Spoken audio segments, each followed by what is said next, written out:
আসসালামু আলাইকুম বন্ধুরা, কেমন আছেন? আশা করি সবাই ভালো আছেন। তো বন্ধুরা, নাই valley BD blog YouTube channel এবং ফেসবুক পেজে আমি আপনাদের মাঝে আজকে নিয়ে আসলাম নতুন একটি এপিসোডে। যে এপিসোডটা আমরা একটি বিবাহ অনুষ্ঠানে আসলাম, সেই বিবাহ অনুষ্ঠানের যাবতীয় তথ্য সহ বিস্তারিত আজকের ভিডিওতে দেখাবো। তো এই জন্য ধৈর্য সহকারে পুরো ভিডিওটি দেখবেন। ভালো লাগলে লাইক দেবেন, শেয়ার করবেন বন্ধুদের মধ্যে, আর অবশ্যই আমার চ্যানেলটি সাবস্ক্রাইব করে অল নোটিফিকেশনে ক্লিক করবেন এবং ফেসবুক থেকে যারা দেখছেন পেজটি ফলো করে পাশে থাকবেন পরবর্তী নতুন নতুন ব্লগ জাতীয় ভিডিও পাওয়ার জন্য। তো বন্ধুরা, আমরা চলে যাচ্ছি মূল ভিডিওতে।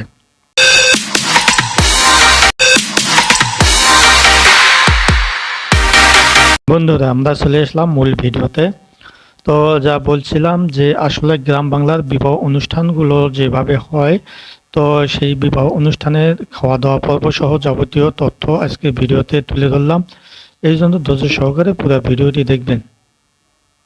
তো বন্ধুরা, এক গ্রামের বিবাহ অনুষ্ঠানে কন্যা পক্ষের বিবাহ অনুষ্ঠানে যোগদান করলাম। যোগদানের সময় আমরা প্রথমে সেই বিবাহ অনুষ্ঠানে ঢুকলাম।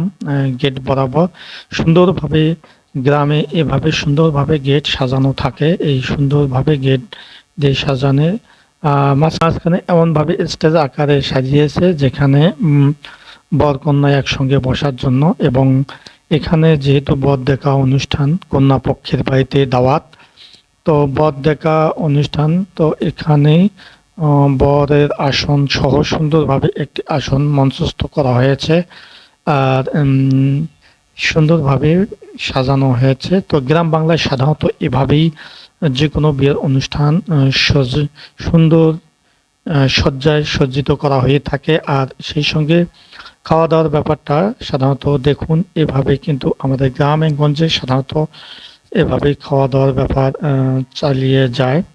সুন্দরভাবে স্টেজ আকারে সাজায়। মাঝখানে খাওয়া পর্ব, অর্থাৎ খাদ্য, ভাত, মাংস, যাবতীয় খাদ্য জিনিসগুলো মাঝখানে টেবিলে ডেকোরেশনের মাধ্যমে রাখা আছে। আর চতুর্দিকে গোল আকারে ডেস্ক এবং চেয়ার টেবিল বসানো আছে। তো এভাবে এসে এখানে গেস্টদের বসানো হয়ে থাকে। বসায়ে মাঝখানে খাওয়া দাওয়ার ব্যাপারে বেশ কয়েকজন তদারকি করে থাকেন। কেউ মাংস দেন, কেউ ভাত দেন, আবার কেউ ডাল দেন, আবার কেউ দই দেন। বিভিন্ন যার যে দায়িত্বে দেওয়া থাকে সেই দায়িত্ব পালন করে অনর্গল প্রতিটি ব্যাচ এভাবে। আর এখানে এমনভাবে সাজানো হয়েছে, এখানে প্রায় 200 থেকে 250 সিট ক্যাপাসিটি, 200-250 জন একবারে বসবে। মোটামুটি একটি বড় প্যান্ডেল আকারে সাজানো হয়েছে। তো এই প্যান্ডেলটি সুন্দরভাবে সাজিয়ে চতুর্পাশে গোল করে সাজানো হয়েছে এবং জনগণ বা ইনভাইটকারী এখানে সুন্দরভাবে বসানো, যারা ইনভাইটেড, যাদেরকে ইনভাইট করা আছে তারা এখানে সুন্দরভাবে বসে থাকবে।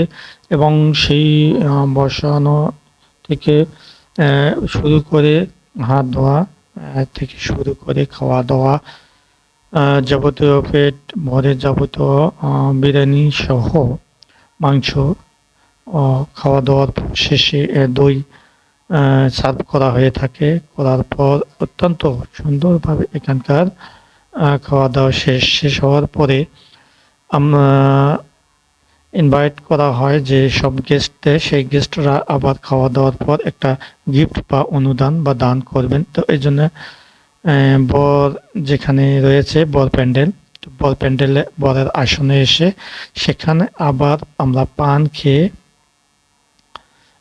এখানে অনুদান দেই, যা যে যতটুকু দিতে পারে। তো সেই অনুযায়ী এখানে আমরা সেই গিফট করে থাকি বা অনুদান দিয়ে থাকি। দেওয়ার পর এভাবে অনুষ্ঠানটি পূর্ণাঙ্গ। গ্রামের অনুষ্ঠানগুলো এভাবেই সুন্দরভাবে পালিত হয়ে থাকে। অর্থাৎ একটা গ্রামগঞ্জে সাধারণত এভাবেই। আর শহরে যারা এভাবে বিবাহের অনুষ্ঠান, দাওয়াতের অনুষ্ঠান করে থাকে, তারা সাধারণত যে কোনো কমিউনিটি সেন্টারে বা কমিউনিটি কোনো স্থানে তারা আনুষ্ঠানিকভাবে অনুষ্ঠান করে থাকে। কিন্তু গ্রামে আমরা যথেষ্ট পরিমাণ জায়গা থাকার কারণে আমরা বাড়িতেই ডেকোরেশনের মাধ্যমে এভাবে সুন্দরভাবে একটি অনুষ্ঠান পাড়ি দিয়ে থাকি। আর এই অনুষ্ঠান পাড়ি দেওয়া হলেই মোটামুটি দেখা যায় যে অনেক সুন্দরভাবে অনুষ্ঠান পরিচালিত। তো আজকের অনুষ্ঠানটি আমি খাওয়া-দাওয়া করলাম। অনেক সুন্দর লাগলো এবং মনের মতো করে খাইলাম আমরা। তো যাই হোক, অনেক সুন্দর একটি অনুষ্ঠান। তো বন্ধুরা দেখলেন তো ভিডিওটি কেমন লাগলো? ভালো লাগলে অবশ্যই একটা লাইক দিবেন এবং বন্ধু-বান্ধবদের মধ্যে শেয়ার করতে ভুলবেন না। সেই সঙ্গে ভিডিও সম্পর্কে কোনো প্রশ্ন বা মতামত বা জিজ্ঞাসা কমেন্ট সেকশনে থাকলে অবশ্যই কমেন্ট সেকশনে জানাবেন। তো আমি সেই অনুযায়ী উত্তর দেওয়ার চেষ্টা করব। তো বন্ধুরা আজ এ পর্যন্ত। সবাই ভালো থাকবেন, সুন্দর থাকবেন, সুস্থ থাকবেন। আল্লাহ হাফেজ।